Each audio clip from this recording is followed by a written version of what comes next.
Maraming salamat. Sa dakilang pagkataon, galap mo sa amin sa araw na to, na ikaw aming nasamba. At aming inaalaala sa araw na to, ang iyong iniwan ng mga salita, nga alalahanin palagi namin ang paghirap ng iyong katawan at ang iyong dugo na umawas sa iyong katawan upang kami magkaroon ng kapatawaran sa kasalanan. Thank you so much, Lord, for the anointing of the service, from joyful, solemn, the song of different choirs, the testimony that we heard, Mr. Musician. Thank you so much, Lord, for the Holy Spirit, for the love and mercy to us, Father. At kami inipon mo dito, sama-sama kami nagpuri, nagsamba sa iyo. You bless us today, Lord. Thank you so much for the sweet holy process, my God. For the first leading prayer of the beloved pastor, you in time prophesy, anoint the humble servant to live with love and mercy, the brethren, and the bind Satan cast out in the season of the destruction. In Jesus' name, amen. Praise the Lord. Hallelujah. Everybody say, praise the Lord. Praise the Lord. Isa pong gipalanginan sa Ginoo. Singgil, praise the Lord. Salamat sa ating malaman. First of all, the highest praise, glory, honor, thanksgiving, and majesty, only to our loving God, our Lord and Savior, and I give double honor and respect to our dearly beloved evangelist, with this Almeida, the end-time prophet of our loving God. And let's remember and cherish the blessed memories and precious teaching of beloved stand pastor, Lina Almeida, and all beloved children, and the whole blessed Almeida family. And I greet also my beloved wife, my children, my co-workers, my co-professors, to all of you, my dear brothers and sisters, sa lahat po ng mga webcast viewer natin sa buong daigdig, na noon ngayon, salamat sa Panginoon, isama-sama naman tayo upang bulay-bulayin ang kabutihan, kayuhan sa Diyos sa atong kinabuhi. Papalagpakan ba natin Ginoo, ma'am na mahal? Everybody serves the Lord. Mga minamahal, ang paglingkod sa Diyos ay dapat tayo po'y magpakainit. Amen? Sabi nga dito, life is full of ups and down. Ang ating buhay sa lupa, maraming ups and down. Minsan sa taas, minsan sa baba. Amen ba? Parang ba, minsan sa taas tayo in the mountain peaks, minsan lonely. Tapos na naman tayo sa precarious valleys. Para bang masalimuot ng lugar. And everything between. Sa lahat ng bagay ay parang nasa gitna po tayo. Amen ba? But the scripture mention how God stays beside His children through it all. Ngunit ang Biblia ay nagsabi na ang Panginoon ay palagi nanatili sa ating tabi sa lahat ng panahon. Amen ba? Amen? Kahit na daw marami tayong ang ating buhay ay puno ng ups and down, sabi nila. Minsan, pinagpala, minsan wala, minsan may pagsubok, minsan ay wala, minsan ay pinagpapala. Ang ganyan tawag nila, ups and down. Amen? Minsan tayo sa taluktukan ng bundok, minsan tayo lonely, parang namdaman ng kalungkutan, nag-inisa lang tayo. Minsan na tayo sa mga precocious valley, parang napasabali ka nga, pero parang may mga precaution sa ating buhay at sa iba-ibang mga lugar, mga minamahal. Pero tandaan po natin, mga minamahal, nga ang Biblia nagsabi nga ang Diyos palagi nanatili sa ating tabi. Sa lahat ng panahon, through it all. Amen. Pag-ibasa sa Deuteronomy chapter 31 verse 8, ang title sa ating mensahe ay Restoring Your First Love to God. Restoring your first love for God. Praise the Lord. Sa aklat ng Deuteronomio, Kabanata 31, ang talata ay 8. At ang Panginoon ay siyang nagpapauna sa iyo. Siya'y sa iyo. Hindi ka niya iiwan, ni pababayaan ka. Ikaw ay huwag matatakot, ni manglulupaypay. Amen. Palakpakan po natin Diyos. Napakagandang bersikulo. Amen. The Lord Himself goes before you and He will be there with you. Nandiyan siya palagi. And He will never leave you nor forsake you. Ang Panginoon, palagi tayo pangunahan. Amen ba? The Lord goes before you. Kaya sabi dito sa Biblia nga, God stays beside us always, through it all. Sa lahat ng panahon, ang Diyos ay palagi nasa tabi po natin. He goes before us, and He will be there always. Palagi siya sa atin. He will never leave us, nor forsake us. Mapalakpakan ba natin ang Diyos? Amen ba? No? And the Lord, He is that go before thee.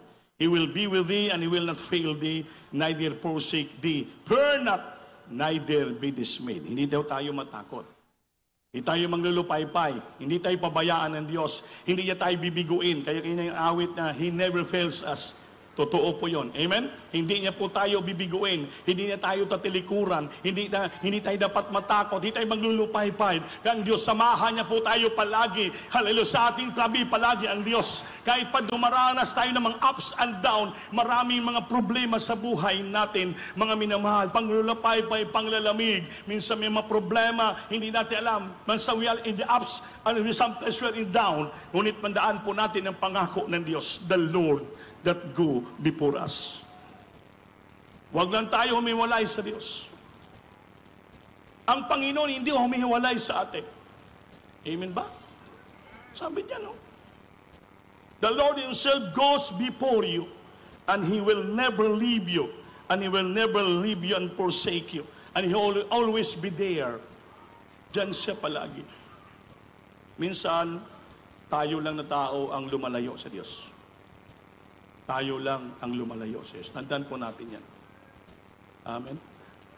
Amen. Ang Panginoon hindi lumalayo sa atin.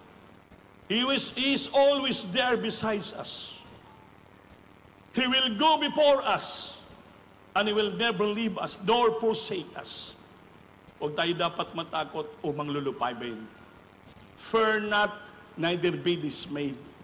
Sa bawat problema dumarating sa ating buhay. Because our life in this earth is full of ups and downs. Sometimes sadness, loneliness, problems, everything. Lahat iba-ibang klaseng buhay natin. Pero tandaan po natin, huwag natin pabayaan ating sarili nga lumayo tayo sa Diyos. Restoring our first love before God. Palagi, anong ibig sabihin ng restore? Restore, ibalik mo. Pareho lang sila meaning. Rekindle your first love to the Lord. Regain your first love. Restore your first love. Amen? Resurrect your first love. Ano ibig sabihin resurrect? Bubuhayin mo ulit ang iyong unang pag-ibig sa Diyos. Minsan namamatay yung unang nating pag-ibig. Kaya you resurrect your first love to the Lord. Buhayin mo ulit ang iyong unang pag-ibig. Restore, ibalik mo. Regain, ibalik mo. Restore, lahat. Giwin natin yan. Huwag natin pabayaan. Kaya tayo minsan naramdaman natin ang sa daming problema, hindi natin maintain ang sarili natin. Because our life is full of ups and downs and problems. Tandaan po natin, huwag tayong bumitaw sa Diyos. Dahil ang pangako ng Panginoon, ang Panginoon hindi bumibitaw sa atin. He will go before us. And He will always be there. He will always stay beside us. Hindi niya tayo pabayaan. He never leave us nor forsake us. That's why, fear not, huwag kang matakot. Be not dismayed, huwag kang malulupaypay. Kaya ang Diyos may pangako sa atin. Anytime now, babalik ang ating alam. Everybody say, praise the Lord. Praise the Lord. And the famous verse, Psalms 23 verse 4, ito po yung pangako ng Diyos. Kaya tayo na tayo sa precarious valleys, may pangako ang Diyos. Darkest valley, magulong lupa, may pangako ang Diyos. Praise the Lord. Sa aklat ng mga awit, Kabanata 23, ang talata ay 4. O, bagaman ako'y lumalakad sa libis ng lilim ng kamatayan, wala akong katatakutang kasamaan, sapagkat ikaw ay sumasa akin. Ang iyong pamalo at ang iyong tungkod ay nagsisialiw sa akin. Palakpakan po natin Diyos, mga minamahal. So wala dapat tayo kahandog. Amen ba? Amen? Even though we walk through the darkest valley, magulong dadaanan, the shadows of death, anino ng kamatayan. Sabi ni David, I will fear no evil. Hindi ako takot sa lahat ng kadimunyuhan.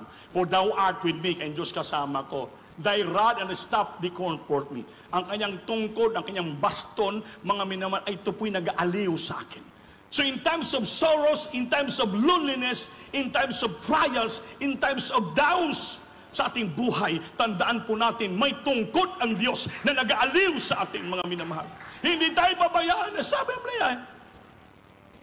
Do I walk to the valley of the shadows of death, I will fear no evil. Di akong takot sa gawa ng kaaway, because for thou art with me. Ang Diyos kasama ko palagi. Ang kanyang tungkod, ang kanyang baston, lahat sila po'y maglilipay, magkukumport sa akin.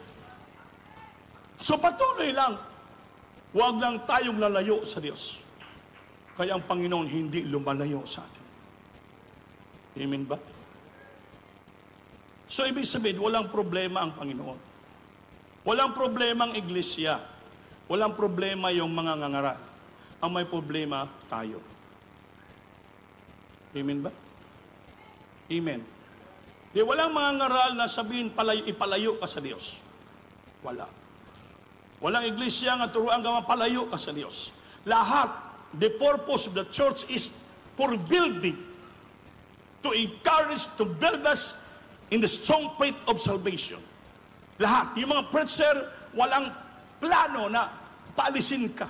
Ipalayo ka sa Diyos. Kaya dapat maunawaan po natin. Pero kung minsan, hindi natin maunawaan yung salita ng Diyos. Minsan sabihin natin, bawat lumalabas sa bibig ng preacher na pangaral, sabihin mo, ako naman ang pinapatamaan. Naging stumbling block sa iyo ang salita ng Diyos. Dapat mabuksan ang isipan. Eh sabi, our life is full of ups and down. So masakit man ang salita na pakinggan mo, anumang nangyari sa buhay mo, ilagay mo, because our life in this earth is full of ups and down, is full of loneliness, is full of trials, grabing problema. Pero tandaan po natin ng Diyos may pangako, hindi tayo talikuran, pabayaan ng Diyos. He always stay beside us. Siya palagi na natili sa tabi natin. Tayo lang kasi ang lumalayo. So kung manglamig tayo, magka-problema tayo, manghina yung panampalataya natin, hindi, huwag niyo po sisihin yung preacher. Huwag niyo sisihin yung church. Sisihin niyo yung sarili.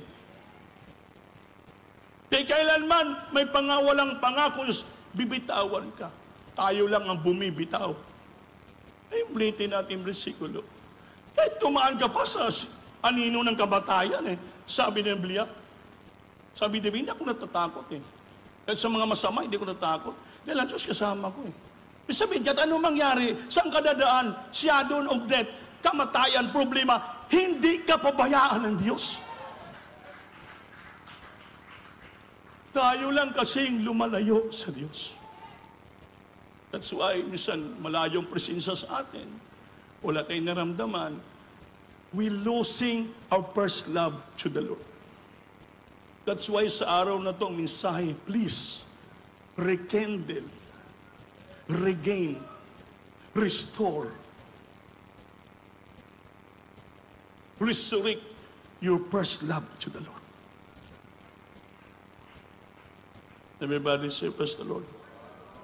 Everybody say, praise the Lord. Kaya ang paglilingkod sa Diyos, hindi mawala yung pagsubok, mga minamahal. While Christ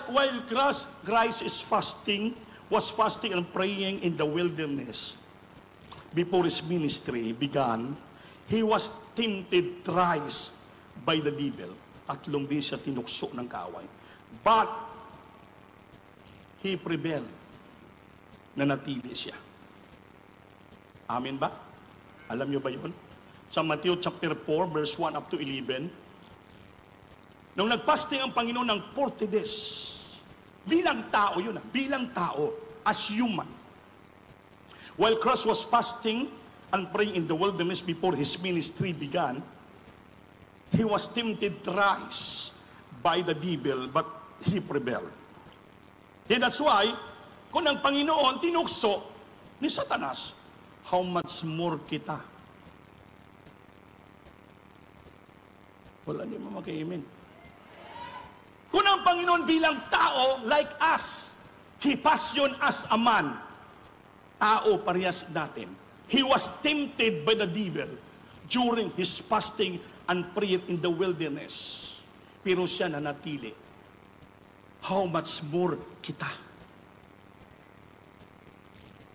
Maraming gagamitin ng kaaway.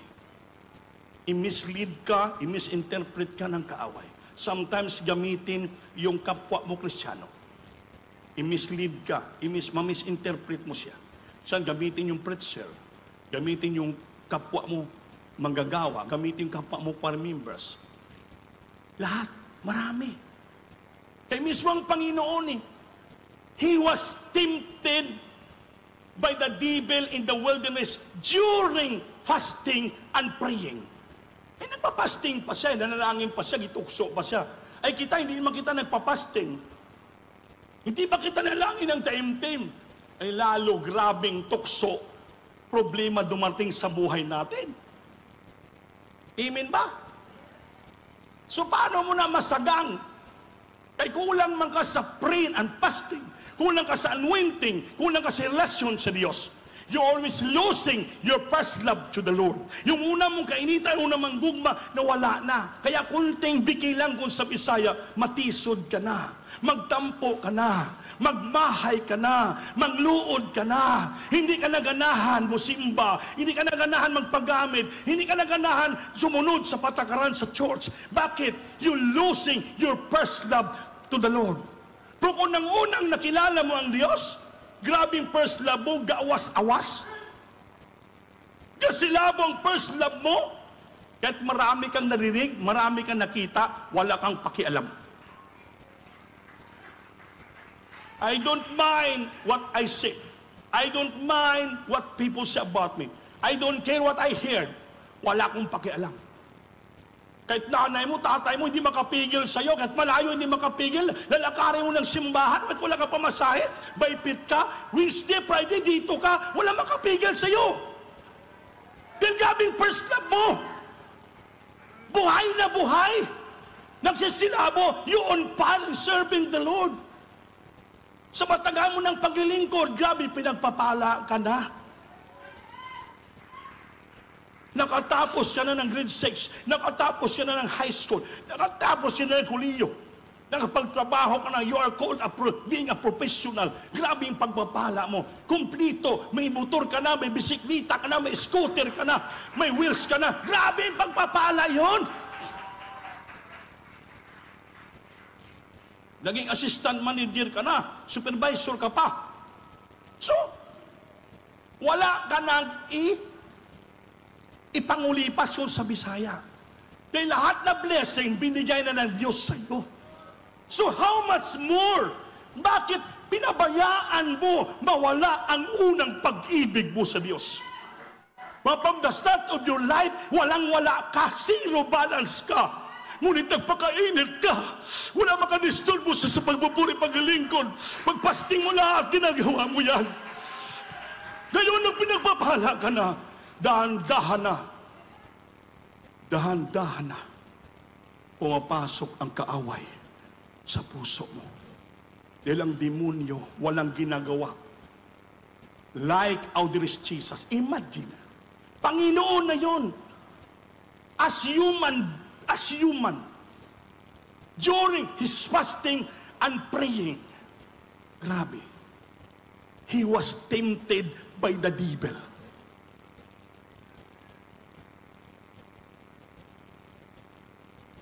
Nahimik man.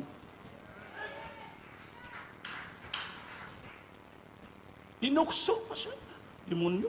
Diyos na ngayon. Pag-ibasa nga, Brother Antonio, Matthew chapter 4, verse 1 up to 11. Praise the Lord. Sa aklat ng Mateo, Kabanata 4, ang talata ay 1 hanggang 11.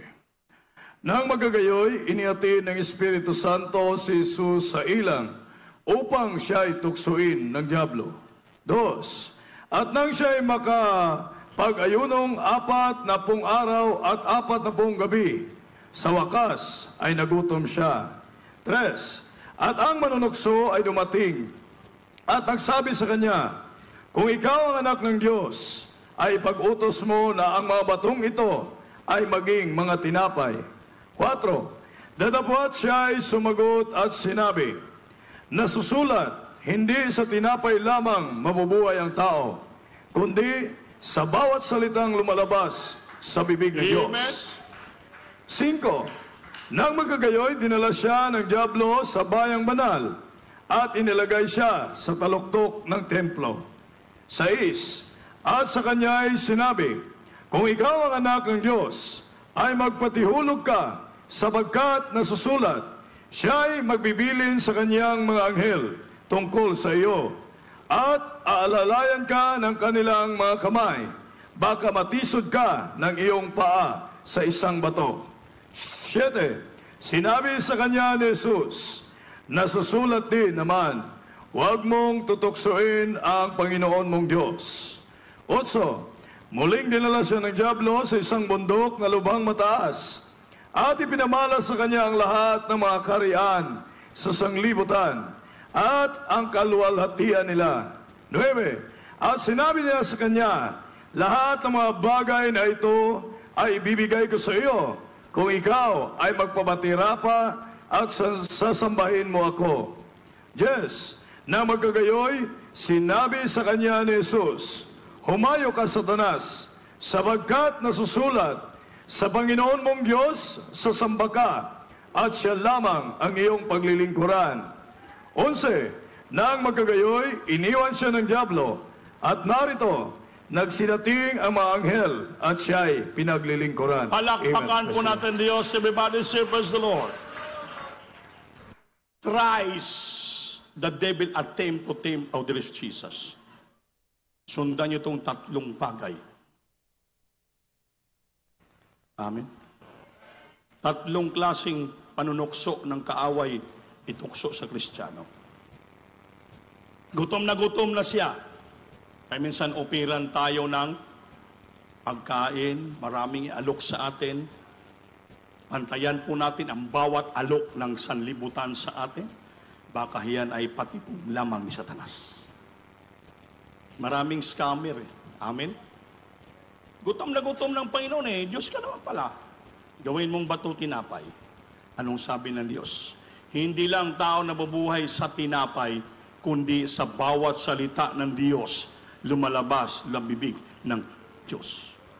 Ibig sabihin, tayong Kristiyano, hindi tayo nabubuhay sa mga material na bagay. Mabuhay tayo sa salita ng Diyos.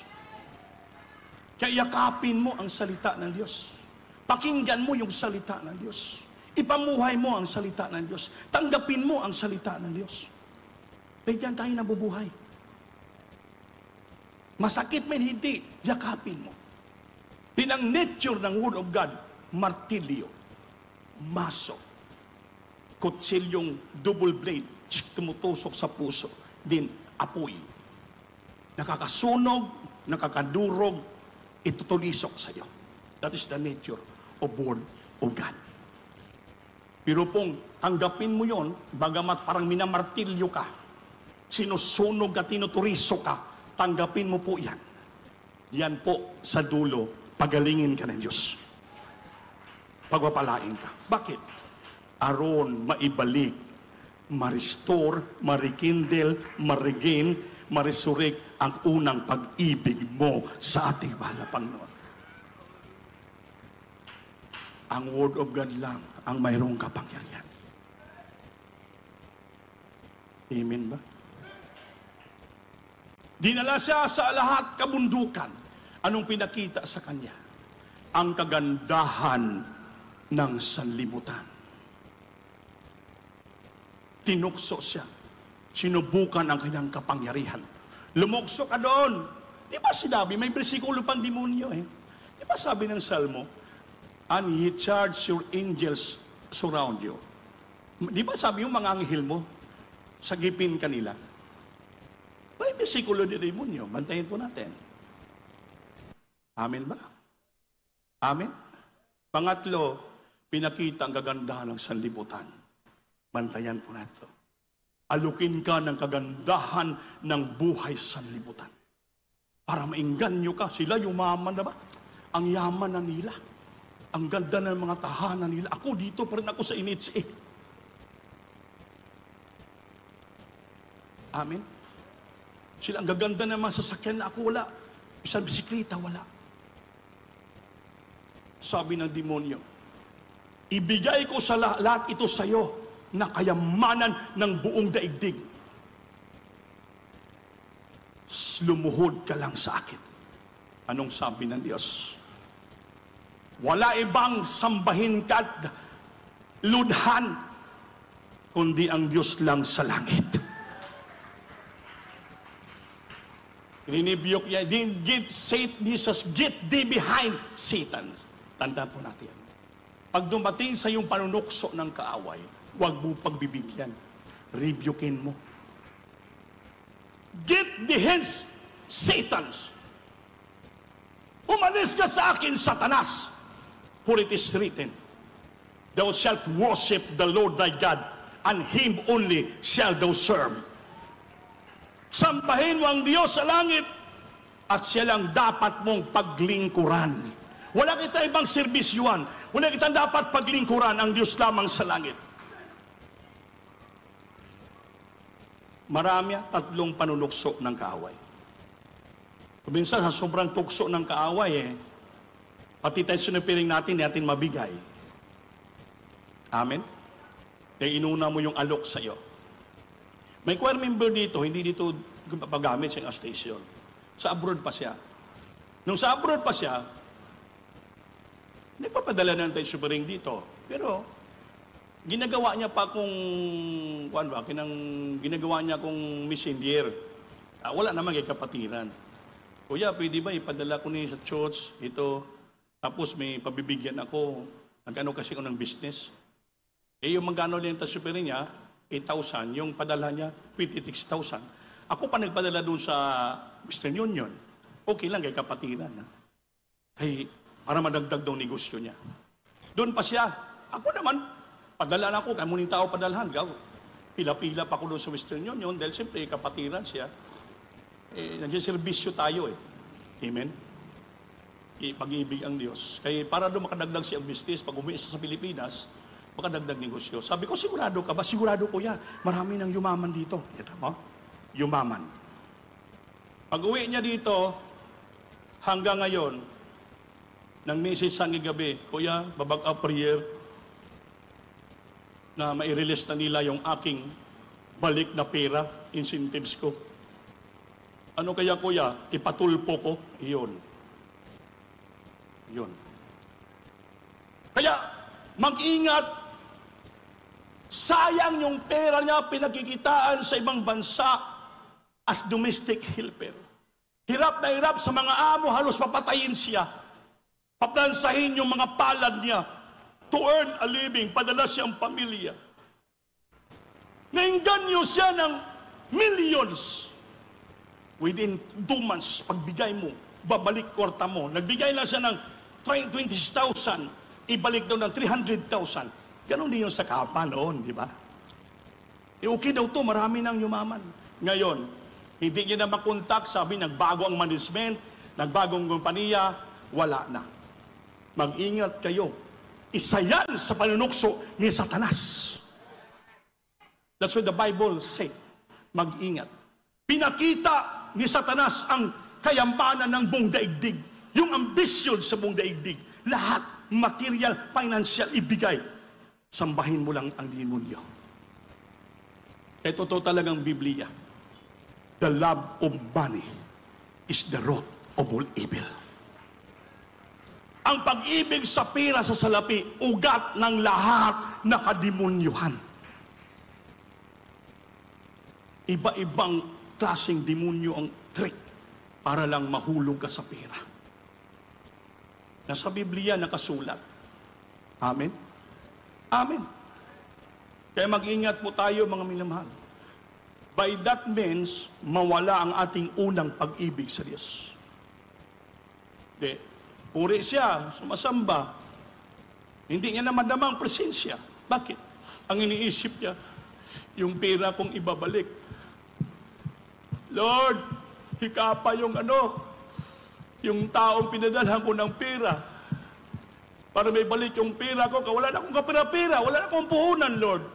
Iyon na lang palaging pinapanalangin niya. Hindi na siya napuspos sa balang espiritu. Yan yung prayer na dapat, Lord, puspusin mo ako. Ibalik ang unang pag-ibig ko sa iyo. Ang prayer na iba na.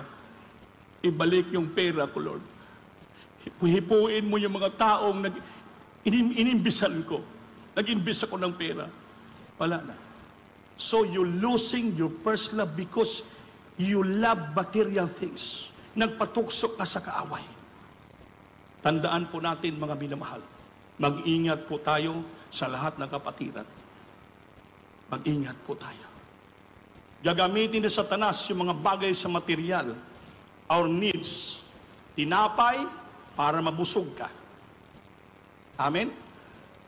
Para ilagay ka sa taas, maging makapangyarihan ka, maging kilala ka. Ay dinala ni Satanas ang pin sa taas eh. Then, yung kagandahan ng mundo sa sanlibutan. Minsan, naging busy na tayo, naging busy sa ating trabaho, naging busy sa ating transaksyon, naging busy sa ating opisina, at Miyerkules, hindi tayo makasamba. Pagka-Biyernes, pagod na tayo. Sa pagdating ng simbahan, hindi ka na makatapos ng overnight prayer, matutulog ka dyan sa labas sa kwarto. You losing your first love to the Lord. Hindi ka na halos makapag-fasting. If you're a choir, hindi ka na makapag-fasting na maayos to do your obligation and responsibility sa church. Because you're losing your first love to the Lord. Pero tingnan mo yung mga grabe yung first love. Bahala na. Walang pira. Fasting dito. Ano? Wala. Wala silang pakialam. Dahil gusto nila mapaluguran ang ating mahal na Panginoon. Kasi pag puno ka sa pag-ibig sa puso mo, humble ka. Sunod-sunuran ka lang. Wala kang reklamo. Mainit ka. Pag-adlaw sa gawain, gigil na gigil ka. Martes pa lang, gusto mo, Miyerkules na. Tapusin mo ng trabaho mo sa Martes, transaction mo kay Wednesday, hindi na ako mapalistorbo para makasamba ako. Even Wednesday lang, maiksi lang na oras. Pero yan, isa yan na prerequisite, hanap ng Diyos sa ating buhay. Just para mapaluguran natin, Panginoon, expression of our love, lalo kayo mga ginagamit. Meron kang responsibilities. Kung dahan-dahan, hindi ka na sumasamba pag Friday, hindi ka na sumasamba ng Wednesday, hindi ka na sumasamba ng Sunday, dahan-dahan maramdaman mo, you losing your first love for the Lord. Kayo ang lumalayo sa Diyos. Kayo ang lumalayo sa presensya ng Diyos. Kayo ang lumalayo sa kalooban ng Diyos. Ang Diyos nagsabi kanina, He always besides us. Siya palagi natili sa tabi natin. Hindi tayo pinabayaan. Siya always before us. Hindi siya bumabiya sa atin. Tayo lang ang lumalayo sa Diyos. Ang first love ng Diyos sa atin na natili palagi. He always stay, always besides us. He always there. Hindi siya lumalayo sa atin. Permanente ang first love ng Diyos sa atin. Palagi tayong niyakap ng Panginoon. Palagi tayong itinabihan ng ating Panginoon. Palagi tayong pinapadama ng ating Panginoon. Tayo lang ang lumalayo. Tayo lang ang nagpapalayo. So kung nakaramdam ka ng kalungkutan, nakaramdam ka ng panghihina, nakaramdam ka ng loneliness, hindi po kasalanan ng Diyos po yun. Hindi kasalanan ng iglesia. Hindi kasalanan ng preacher. Inyo na kasalanan. Dahil meron tayong wisdom, hindi ka murubot. Tayo ang nagsususi ng iyong sariling pag-iisip. alam nyo anong dapat gawin sa buhay nyo bilang Kristiyano. Matagal na tayong Kristiyano. Balik-balik, alam na natin what is the commandments, what is the statutes, what is the will of God in our life. Alam na po natin yan. Alam na po natin. Please, rekindle, restore, regain, and resurrect your first love before the Lord. Buhayin mo ulit ang iyong unang pag-ibig sa Diyos. Ibalik mo ulit ang iyong unang pag-ibig sa Diyos.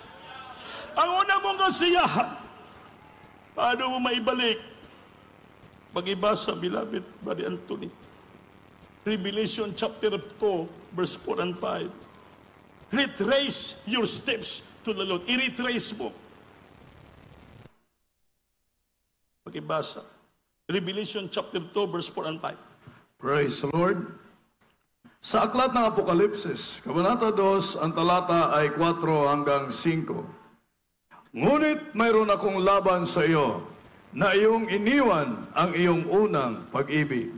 5. Kaya't alalahanin mo kung saan ka nahulog, at magsisi ka, at gawin mo ang iyong mga unang gawa. O kung hindi, ay parilihan ako sa iyo, at aalisin ko ang iyong kandilero sa kanyang kinalalagyan, maliban na magsisi ka. Palakpakan natin. Anong dapat gawin natin? To regain, to restore, to rekindle, and to resurrect our first of the Lord. Sabi niya, but I have this against you. Mayroon akong laban, batok sa inyo. Tandaan mo po yun. Ang Diyos, there's somewhat against us. Ano yun? Because you abandoned your first love to the Lord. Kasalanan, magalit pa lang Diyos sa atin. Pag imong pinabayaan, tilalikuran mong unang pag-ibig mo sa Kanya. Dahil ang Panginoon kailanman hindi nagtalikod sa atin. Nanatili ang unang pag-ibig niya sa atin. Since you met the Lord until now, anong sabi ng Biblia? He always stay beside us. He always near you at all time. He will never leave you and forsake you. Hindi siya umalis. Tayo lang ang umalis. Bakit? Muna sabi niya, I have somewhat against you because you abandoned your first love to me. Ngayon, anong gawin mo? Sabi ng Diyos, remember, therefore, from hence thou art fallen. Alalahanin mo kung saan ka nagbagsak, saan ka nanglulupaypay, saan ka nagkasala, and repent, magsisi ka, manginulsul ka, at do the first work, at ibalik mo ang una mong ginagawa, nung una mo pala nakilala ang ating mahal na Panginoon. Or else, I will come unto thee quickly. Kung hindi daw, babalik ang Diyos sa iyo ng madalian, at I will remove thy candlestick out of his place. Alisin niya ang buhay ng kandila sa ating, alisin niya sa lugar na yan. Alisin ka niya. Kandidato ka na ng lugar, palangit, alisin ng Diyos. I will remove the candlestick out of his place. Alisin ka na doon. Alisin ka na. Except thou repent. Baliban kung ikaw magsinulsol, magsisi. Hindi niya alisin sa lugar ng iyong kandiliryo ng buhay kung ikaw ay magsisi. Kaya mga kapatid, para maibalik unang pag-ibig mo sa Diyos, isa-isahin mo. Saan ka nabagsak? Saan ka nang lamig? Saan ka nagkasala? Saan ka nang hina? Anong dahilan? Anong dahilan? Kung bakit ang nangyari sa iyo. Nawala ang unang pag-ibig mo sa Diyos. Tumabang ka na. Nanghina ka na. Wala ka ng kabuhay-buhay. Bakit? You losing your first love for the Lord. Remember when thou hast fallen. At repent, magsisi ka. Ngayon, magsisi ka na. Isa-isahin mo. Isa-isahin mo. Saan ka bumagsak? Saan ka nagkasala? Saan kang banda ng lamig? Ay kung dili, but I have this against you. Ay kung hindi mo ibalik ang unang pag-ibig mo, ang galit ng Diyos manatili sa atin. I have somewhat against you. Yun lang, isa lang. Because you abandon your first love to me. Aron mawala yung galit ng Diyos sa atin, simple lang, kung saan ka alalahanin, saan ka nabagsak, saan ka nang lulupaypay, saan ka nagkasala, anong dahilan kung bakit nawala ang unang pag-ibig mo sa Diyos. Ngayon, hinulsuli. Repent, or else I will remove the candlestick out of your flesh, unless you may repent. Awitan natin, Diyos. Huwag natin sayangin ang ating paglilingkod sa Diyos.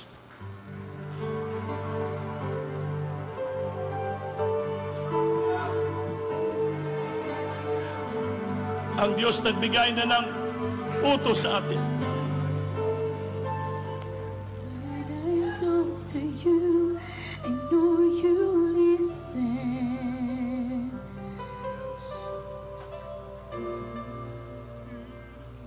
Always there.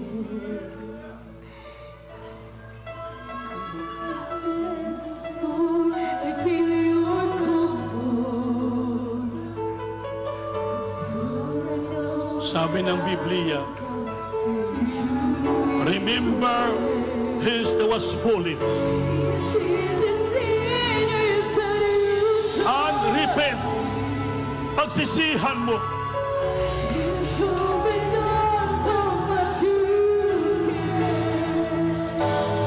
Hallelujah!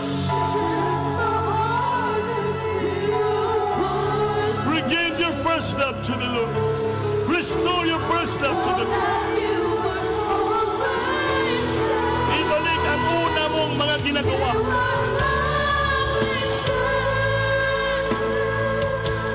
You are always there. He is always there. Hallelujah.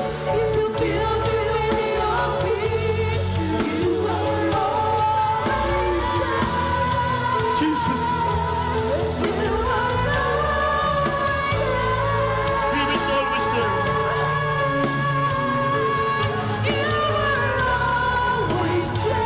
Jesus. In prayer. I come to you in prayer. I know that you're always there.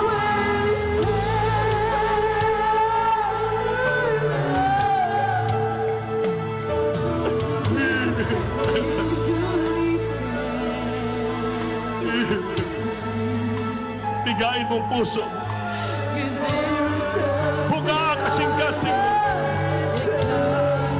Pag inulsul ka, pati ang presensya. Pangako ka sa Panginoon. Ibalik mo ng una mong ginahimo. Para mabalik atong galipay.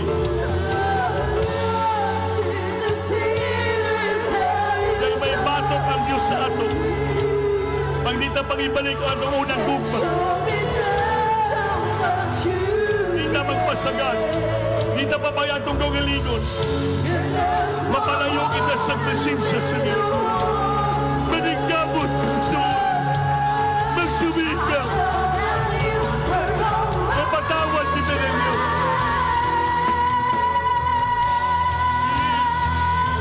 You are always there.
ng pag-ibig sa Diyos. Mapuspos tayo ng pag-ibig ng Diyos.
Rekindle, regain, restore,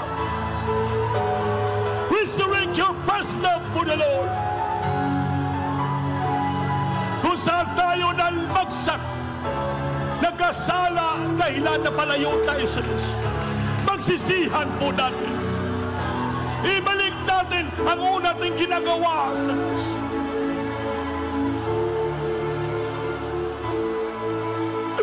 Dahil kailanman hindi tayo pinabayaan ng Diyos. He always stay beside us. He always there with us. He never leave us nor forsake us. Kahit lumalakad tayo sa anino ng kamatayan, sama-samahan tayo ng Diyos. Hindi lumalayo ang Diyos sa atin. Tayo lang lumalayo. We're losing our first after the Lord. Ngayon, ibalik natin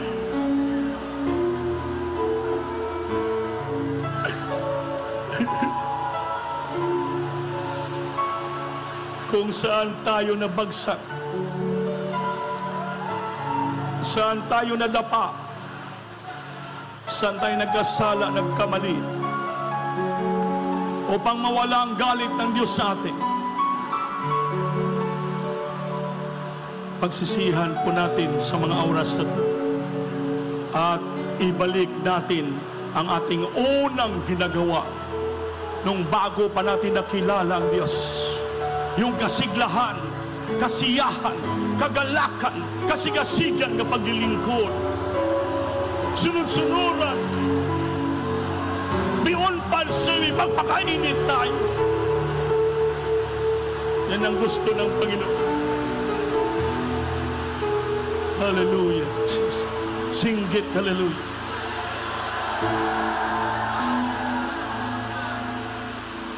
Mga minamahal,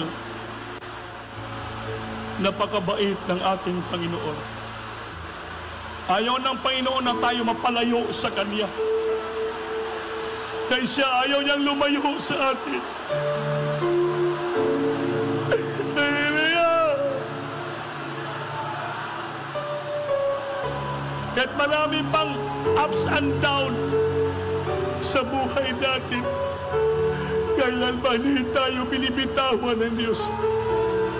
Hindi tayo nilalayuan ng Panginoon. Kaya huwag tayong lumayo sa Diyos. Huwag natin walain ang unang pag-ibig natin sa Diyos. Jesus. Mga minamahal, magsisi po tayong lahat. Ibuka mo ang bibig mo, sabihin mo sa Diyos. Sabi, unless you repent, maliban ikaw maghinulsol, hindi tanggalin ng Diyos ang kandileryo sa atin. Kaya kung di natin ibalik unang gugba natin, hindi rin mawala ang batok sa Diyos sa atin. Magsisi po tayo lahat, mga minamahal. Ibuka ang bibig mo.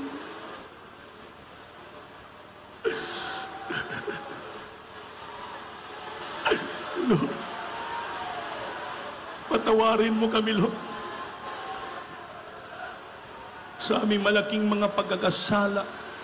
Alam mo kung saan kami nadapa. Alam mo kung saan kami ng lamig nagkakasala. Ngayon, sa oras na to, nagsisisi kami. Pinagsisihan na po namin ang aming pagkakasala. Huwag mo na tanggalin ang aming kandiliryo, Lord. Ibalik ang unang pag-ibig namin sa iyo. Alisin mo ng galit mo sa amin. Ipadama ang pag-ibig mo sa amin, Lord. Tulungan mo kami magpatuloy maglingkod sa iyo ng may kainitan nga puno sa unang pag-ibig, Lord. Sunod na langin namin mga pastor. In Jesus' name. Nabigay na ba yung mga tinapay? Na ana? Sige po, manalangin tayo. Hawakan yung tinapay. Amen. Praise the Lord. Purihin ating minamahal na Panginoon. God bless you sa ating beloved audience preacher. Andy Binyas, mga minamahal. Praise the Lord. Narinig po natin ang mensahe. Hallelujah.